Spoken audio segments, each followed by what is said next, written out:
All right, looks like we're live. Okay, everybody. So, Buster and I, we were talking about this for just like 1 second before we got on here, and I always do that. So, we were talking about the reaction to the Mandela effect that we caught live, and we were a little.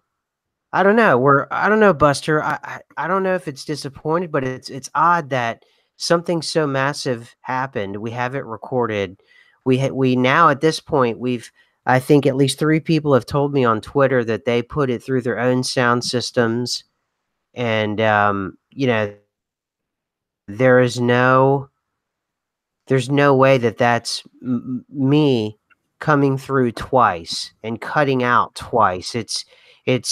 It is me, but it's two different versions of me. So we recorded a Mandela effect shift live as far as I'm concerned until I hear otherwise and it's demonstrated otherwise.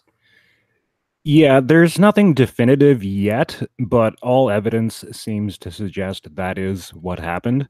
Like you said, many other people have done their own investigation to see exactly what happened.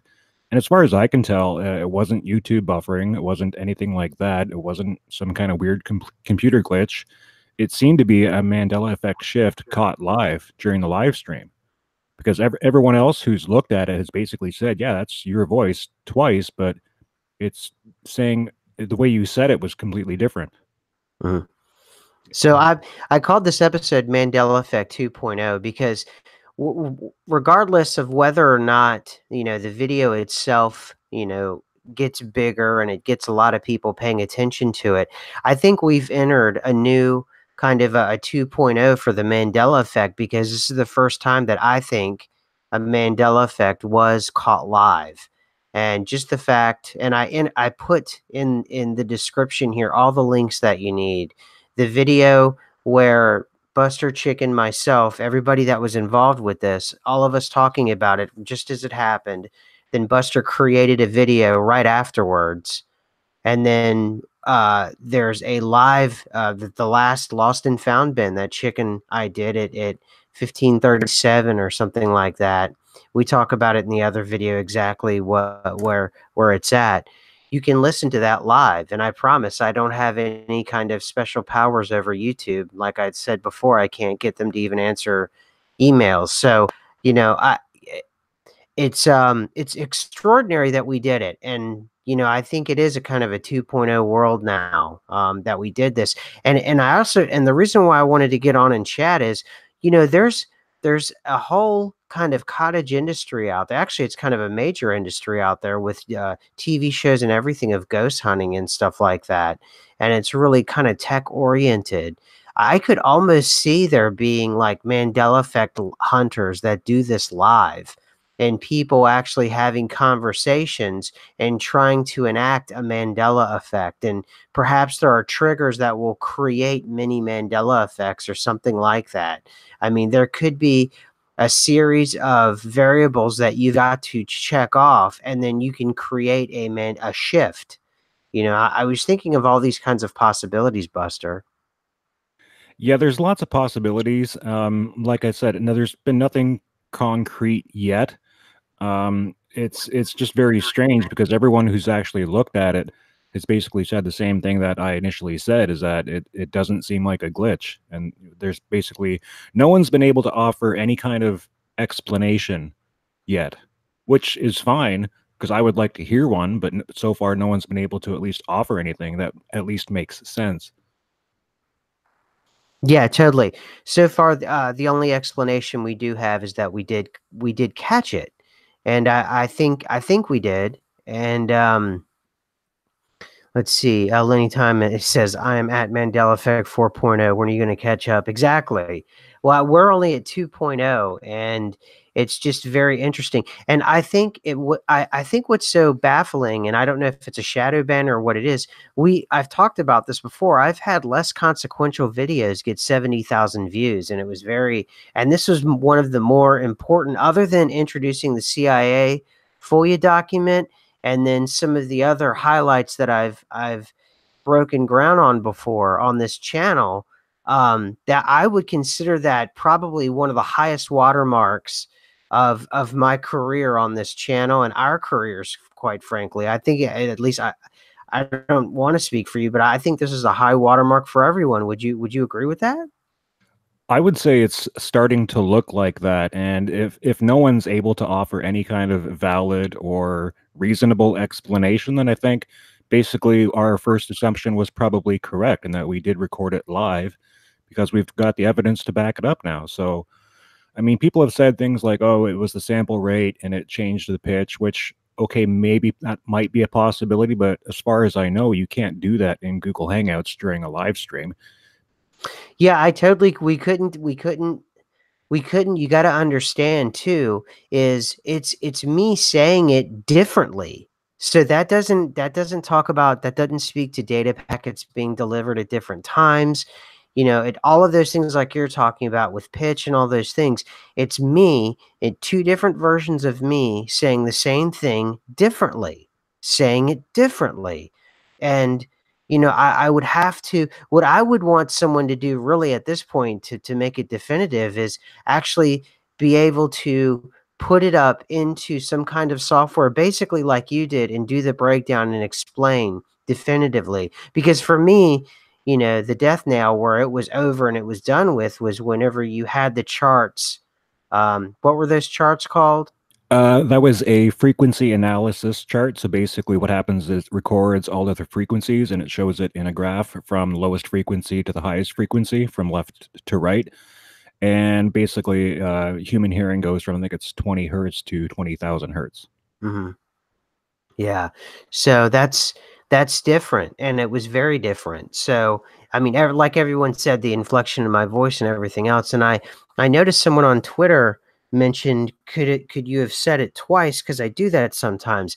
Yes, you can say it twice, but not at that rate, and not at the rate that it cut like that. The cut was definitive, and then like Chick had said, there's no way I could have held my breath and said that back to back like that. You know what I'm saying? And It's not. and Chick immediately questions you on it as soon as she noticed something was a little bit odd. She asked you, "Did you say that twice?" Mhm. And you said, "No, I only said it once." Which, if you did say it once, then everyone in the live chat said they heard it twice. Yeah, I totally said it once. Um, and so I think then there could be something born out of this, and something, I think there's something to be, even if the video itself becomes, somewhat obsolete, not obsolete, but obscure. Even if it becomes obscure, I think for the whole audience and everybody that's aware of this, there's this new possibility that's out there, is for you to be able to go back and listen to your recordings and try to somehow catch a shift as it's happening. Because I started to think about it. Everyone is saying time is increasing. Everyone is saying that the shifts are coming in at 2, 3, 4 times a week. People are saying, okay. Let's see. Andy says he just sent in a NT of $150. I don't know. Andy, thank you. Know your channel from Once Upon a Timeline by Ava. Keep up the nice work. Thank you very much, Andy. Yeah, Once Upon a Timeline is that's a great channel. It's we've Ava and I have gone back and forth, and we definitely I consider us friends, and I very much enjoy Once Upon a Timeline. So thank you, Andy. What it says NT, and then 150, is that dollars? Because that's a lot. Yeah, what's NT? Because that's a lot. If so, I mean, no matter what, thank you very much for the super chat. Either way, that's wonderful, and thank you. And Once Upon a Timeline is a really cool. It's a great Mandela Effect channel, and Ava's really cool, and she really knows her stuff, and she's very good at getting what I enjoy the most, and why I watch that is because of the mandanimals. She's able to spot those mandanimals like nobody's business, and she finds some really, really arcane and kind of creepy ones she's able to find. So that seems to be her niche. Although she's really good at kind of everything. Hey Buster, have you ever watched Once Upon a Timeline? Yeah, I've seen a few of her shows, and I think she's really good with the anatomy changes as well. She seems to spot those quite quickly, and yeah, she does a very good job. Okay, Mike White broke down 150 NT equals to 477. So, Andy, thank you. Andy, I think you. It's Andy Huang. Thank you very much. I truly I appreciate the super chat, and definitely Once Upon a Timeline's a great channel. Totally great channel. And Ave is just super nice. We've gone back and forth and we've chatted. And I'd like to maybe do a show with her sometime. That would be kind of nice because we've chatted a couple times in the comments section, but that's as far as it's gone. But yeah, I think it's something we could do, or we could actually think about that, and kind of, can we repeat it? Is that something repeatable? Can other people start to try to do that? Is it repeatable?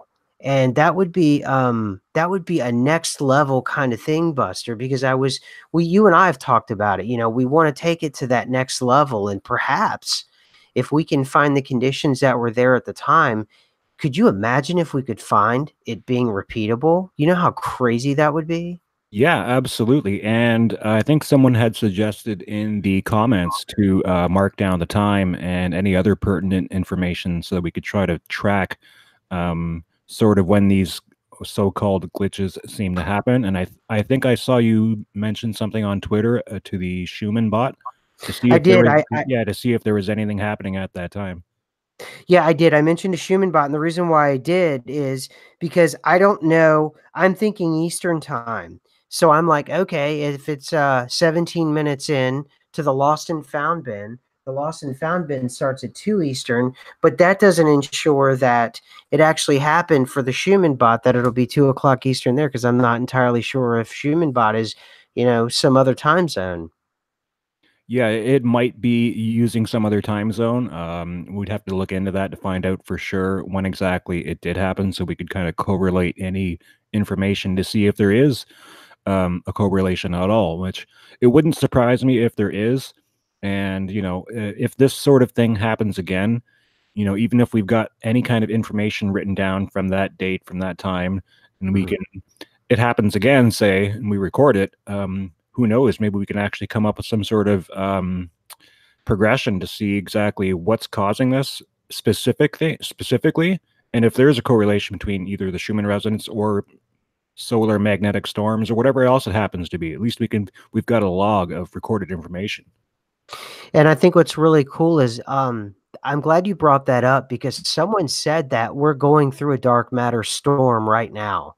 And I think it was backed up by, don't quote me. It was somebody like space.com, but saying that Earth, not Earth, so excuse me, sorry. Our galaxy, the entire galaxy is passing through a dark matter storm. And I don't know what that means. It sounds ominous.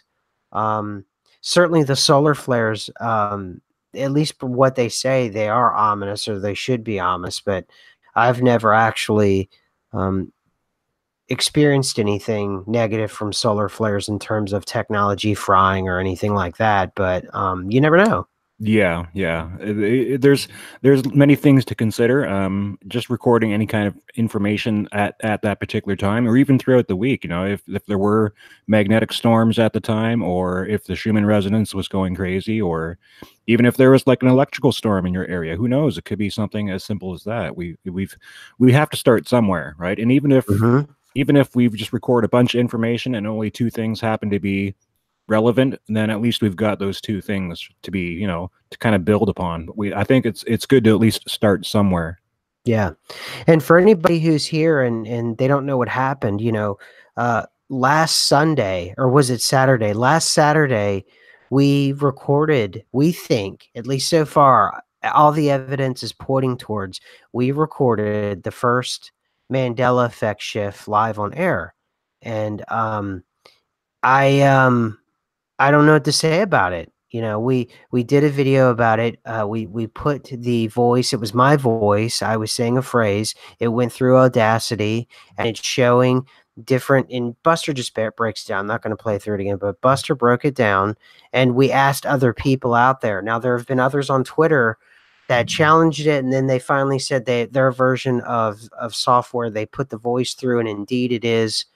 And finally, to this one guy, he's a nice guy, but he got to the point to where he was saying, are you sure you didn't say it twice? And if you actually listen to it, there's no way I could have said it twice, because the way it cuts off, I would have to, in a way that's not normal for the human body, to cut off the voice itself, to cut off and then start up again. It's just, without taking a breath, and just the way it's just very, very digital. The whole process where it cut me off was very, very digital. So I don't know. Oh, Greg, thank you for the live chat. Yeah, it was great in real time, and that's what I'm saying, is that we caught it in real time, and we had people who were there with us. It wasn't just. It's one thing to have live chats, and we all know very few people have, and certainly I don't have the ability to manipulate something live, or at least with YouTube, the way they record live chats. Yeah, But it's and one more thing too is that's what somebody had mentioned on my video, was that the first time you say it, it sounds like the impression that I got, and what this person had mentioned as well, was that the first time you say it, it's almost like the way you're saying it is like it's the end of a sentence. But the second time you say it, it's almost like you're starting a sentence, and there's no pause, so you wouldn't have had a breath to kind of say it twice. Like you said, it would have been physically impossible to do that. okay. So I'm going to repeat this. Well, the handle is kind of funny, but booger breath. It says Saturn portals, flares, solar flare. And see, this person really always has interesting information. So, thank you, thank you, booger breath. Saturn portals, flares, solar flares occurring now. Saturn moon, occultation just happened, even though we know about the moon. So, Oregon accumulators, Tulsi, clean yourself of free radicals. Interesting. And then she says, thank you, SMQ and Chick. Okay, so yeah, I knew that was coming on. And also, too, I think it's today, or I'm trying to remember when there's going to be some activity because of the moon. I think that's Saturday. I think it's the 26th. But that's yeah, sorry, go ahead. I think so. But also, just a reminder, the day that we caught that was the a full blue moon, if I'm not mistaken, and I think the next full blue moon won't be till 2021 or something like that. I think was what they were saying.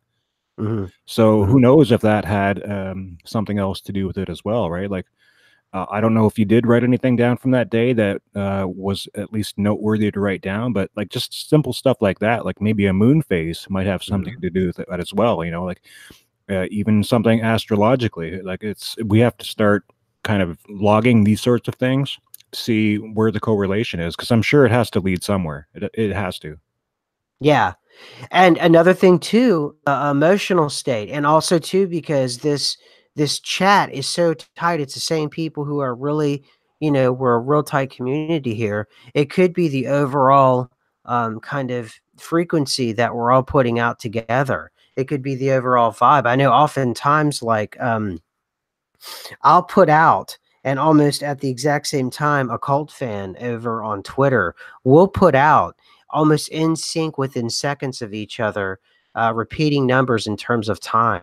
And it'll be amazing. It'll be within a millisecond of one another. And when I go to retweet him, it looks like I did it and then he did it. But no, I'll do it. And as I'm hitting, enter, it's popping up on my screen when a cult fan's doing it. So there is some kind of synchronization happening between people that we interact with, more often than not. So we've got to take that into account too, especially considering the CIA document. We've got to consider patterning now. We've got to consider all of those kinds of things that are very important, that could could be a part of all of these things. But I think we're on ME 2.0. We're in a new realm where we can record it. We have recorded it. And once we record it, then or once we know that there are certain conditions that we can look for, eventually can we get to a point to where there's conditions where we can create? And then if you want to go really far, and you might as well imagine this, if you're going to imagine something, you might as well to imagine it to its logical end. Can we create our own Mandela effect shifts? Obviously, that's going out pretty far. But, if you're going to start a project, you've got to have a project plan. And the project plan here, one of the side projects that we could be considering here for everyone, is enacting our own Mandela effects. Because the thing about life is you don't have to have life occurring to you. You can actually, enact things in your own life to where you're affecting life itself. So it doesn't always have to happen to you and you're just a victim of circumstance. So what do you think about that? I totally agree with that. And as much as we've already covered before about the possibility about the Mandela effect not being natural, I still think it's good to at least go with that philosophy, even if we're not fully sure whether it is or whether it isn't. Because right now, in my opinion, I think the jury is still out. There's a high Mhm. possibility that it's not, but there's nothing definitive yet, at least in my books, that says it's not a natural phenomenon. And if that's the case, then why not think that we have some say in actually what's going on? And if we do have a say in what's going on, why can't we pattern? Why can't we set a goal to try to accomplish something where we cause a Mandela effect shift if the conditions are right? And yeah, absolutely. So we have two things. It's kind of a binary thing. It's either naturally occurring or if it's not. If it's naturally occurring, then obviously we could have a say, because if we can seed clouds to create rain, then obviously human beings can work together in order to affect their environment that they live in. So therefore we can do that. However, Buster, even if it is people made it and we made a mistake, that still doesn't mean that we can't repeat that, or we can't somehow, the environment around us has been so altered that we somehow can't capitalize on that, not in a way like to enrich ourselves like wealth. I know people associate that word with like wealth, but I mean capitalize in terms of us being able to show that it is possible to create a Mandela effect, even if it's something incredibly minor. Like we just showed, my voice is something as simple as my voice. That was a Mandela effect. So yeah, absolutely. Yeah, and I think too, even if we don't completely consider binary thinking, there might be a possibility that it could be both. I mean, a lot of people don't talk about that possibility. They either think it's completely natural or it's completely non-natural. But Hmm. what about the possibility that it's maybe a bit of both, Yeah. right? I mean, I don't really hear a lot of people considering that, and really, we should be, in my opinion, because Well, I mean, Buster, if we really play the CIA FOIA document through and we think of the idea of patterning and we think of the idea of the multiverse, it is actually true, Buster, because depending on where we're shifting to, it could have been man made in one version of reality. And if we've shifted to another area, it could be, natural. And then in another area, it could be not natural. It just, it could go back and forth. So, yeah, I absolutely think that's a good point you brought up, and that should be considered. yeah, absolutely. And I think it's easy to get sucked down the rabbit hole into thinking that, and I've talked about this before, and you've mentioned it before about this kind of binary reductionist thinking. But I don't think it's um, something that is probably useful in the long run. I think short term, okay, it's probably good to at least consider things like that. But Mhm. long term, I don't think that really leads anywhere. I mean, you either end up being, like you said, a victim of circumstance, or you end up feeling helpless because you don't have any control over the situation. And what good is that going to do? None whatsoever. And I'm glad someone in the chat here, Home Slice, brought up the World War II thing. He said, or he or she said, you guys showed the holographic nature of this plane, in my opinion. So I think we can do it. Yeah, yeah, definitely. But there's bigger players, probably. Yeah. Oh, yeah, totally. There's bigger players on this. Absolutely. But the thing, it's kind of interesting. There, during a tweet kind of chain that we had earlier today of World War II talking about synchronicities, Just Surfing tweeted out, the trends are all positive and it's being backdated across all time slash consciousness. There may be a time in the linear future where only a small percentage have a memory of World War II, for example. It may just have never happened for the majority. And so that's interesting about the World War II thing, because I was even thinking about World War II, because I was thinking, well, I was worried that we were somehow, doing the double slit experiment where we were affecting World War II when we were investigating it. And then when we were, talking about the Mandela effect and then it happened, it was almost that kind of same feeling I had afterwards, like we affected it. Now, certainly that would be those people at that different level where they're purposely changing history, like the Statue of Liberty thing, and whether or not the West Coast was bombed, whether or not, I forget, I think now even Canada was bombed. I think it's Nova Scotia. Certainly, I think it was Vancouver that was bombed on the West Coast, and I think on the East Coast, I think it was Nova Scotia that's been bombed now in World War II. So, absolutely. You're just talking about different levels. Right now, what I think we could probably extract the most out of the situation is trying to think small for now. Well, actually, first would be to, like you said, get all of our variables in place and then try to think about the environment and actually enacting change in the environment and recording it possibly. I don't know. Well, the thing is about patterning is it's built upon patterns, right? So if you're Mhm. collecting information on some sort of unknown phenomenon, in my opinion, the best thing to do would be at least collect as much information as possible to see Mhm. if you can discern a pattern. Mhm. And then once you've discerned a pattern after you've collected enough information, then you can sort of kind of guess as to when it's going to happen next, so you can at least try to predict when it's capable of happening again. And if you at least get to that stage, then say if we set a goal, say if we knew that, say, next Saturday, there could be a possible shift during the lost and found bin. And say if we set a goal or at least an idea or had a concept and we all sort of patterned together, then the question would be, would it happen? Mhm. Yeah. So stuff like that, we could at least start small, right? We could at least try to have an idea of something that could be possible, that is achievable, something that which could be predictable, and something that could be at least recorded or measured. Yeah, yeah, and think about this too, and, let me explain to people, because Mandy is saying Canada was bombed. Mandy, way back, we were doing this thing where we were on this kick of exploring World War II to see if there were Mandela effect changes.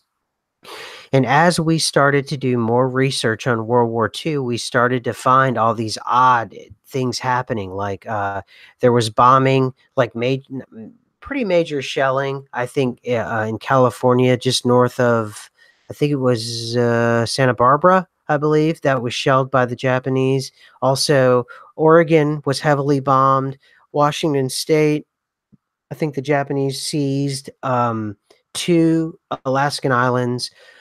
There was the Battle of Darwin, where Australia had to fight for its very existence. There was 180,000 Allied troops that were marched across Papua New Guinea. One of the most humiliating defeats that ever happened in British history was the British having to hand over the Axis powers in the Pacific, led by the Japanese. They had to hand over Singapore. All these things that seem to be Mandela effects. And what we started to notice was it was getting so bad that we were concentrating on the Japanese victories in the Pacific. We got so worried that we were somehow accidentally, and I know it sounds ridiculous, but we were so worried that we were starting to hear people who were particularly Canadian families that had World War II veterans who were in D-Day.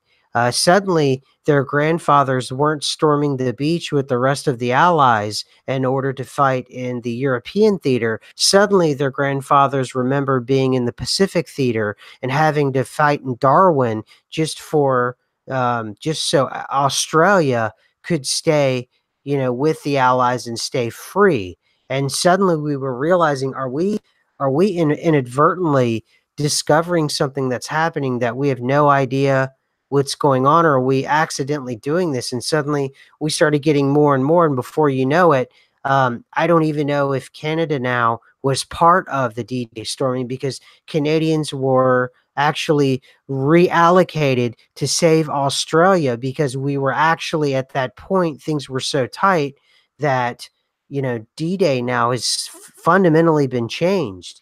And we were so worried at the time that we were having something to do with that. And I know it sounds ridiculous that we said, stop, we're going to stop all research, just stop. And we pulled away and we never looked back.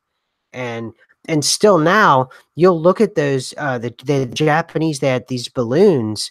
And the first week we had looked, they had put these balloons that were high, they were like really high up in the atmosphere, and they had these incendiary devices on them. They were explosive devices, very technical. And what they wanted to do was land in the Pacific Northwest or Canada and set the interior of North America ablaze. And it ended up being something like 38,000 balloons ended up landing, and or were launched.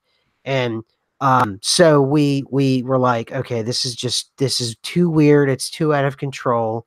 um I was feeling like, really, I felt a lot of anxiety, and I had headaches, and I started to feel really scared all the time, so we just stopped it.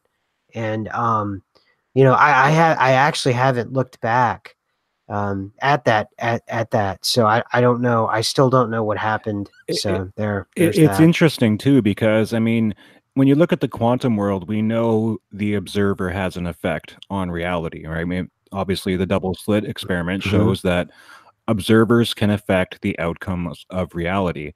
Now, it doesn't get into whether you can affect the reality in the past or the future, but it wouldn't surprise me if it's at all possible, right? Yeah. Yeah, totally. It was hardcore. It was hardcore for a couple weeks there. And I still, it's something I don't really talk about very often, because I don't even, and and I brought up the fact that, and before that had happened, it's almost as if I was warning myself, but I wasn't paying attention to what I was saying, because I kept going on about Anatoly Fomenko. The further he dug, the further he realized that Western history was garbage, and he boiled it down to three original sources, and those three original sources not only had political, but they also had religious um, kind of biases. They were priests, and they were very much biased towards Western history. And he came away thinking that they created 1,000 years in the way. And remember, this guy's Russian, so you can go one way, that he's an observer from outside the West because he's a Russian, or you could say, well, he's biased and he's Russian and he wants to make the West look bad. But the point is, if you want to try to look one way about it, is that the West created 1,000 years, and we installed 1,000 years. And when they did it at the time, it was like 90% of the West was illiterate, and you had to go to your priest in order for you to get any kind of anything, any kind of news, any kind of anything at all whatsoever. And everything came through the priesthood and the papacy. And hold on. Something hit my window again. So anyway, it's just weird, man. It's been very weird. This whole week has been kind of very strange. Yeah, it's weird. Hold on. Yeah, I think I'm all right. Anyway, so yeah, it's very strange. So I think we're talking you heard that? You guys heard that? Did you hear that, I Mandy? Yeah, that was my I heard that, yeah. You heard it? Yeah, these birds, man, they keep slamming into my window. It's like a horror movie, man. Is that the window where it's very difficult to get to?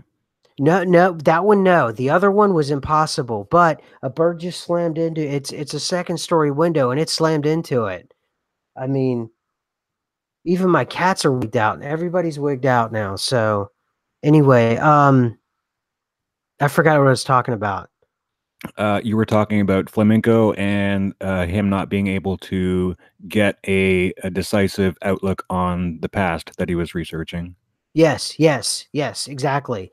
So the idea that, was for you know, like I said, for Christendom and for the West to look more sophisticated than than um than, you know, the rest of the world. So you add 1,000 years to it. So everything else, you know, like we've had a continuous religion for 1,000 years. So we're just that much more, you know, I don't know what, I don't, you know, more stable, more, I don't know.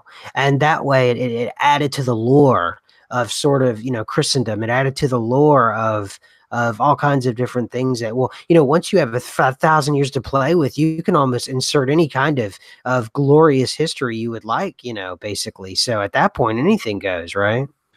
Yeah, absolutely. And it makes me wonder if he was Mandela affected or not.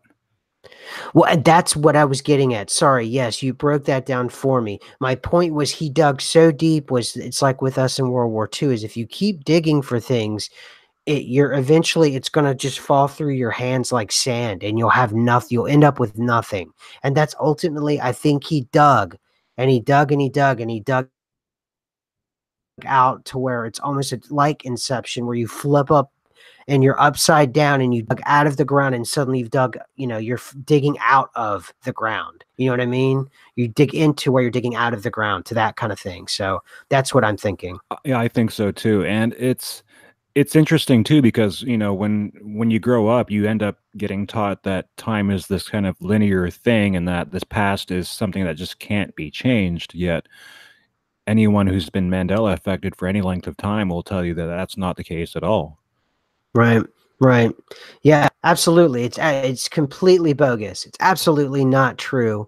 There's no way that now in terms of it measuring like human labor, it's absolutely essential to ensure that people stay in line and they do what they're supposed to do and all of that. But in terms of like natural occurrences, it's more of a cyclical thing, and that's what it is.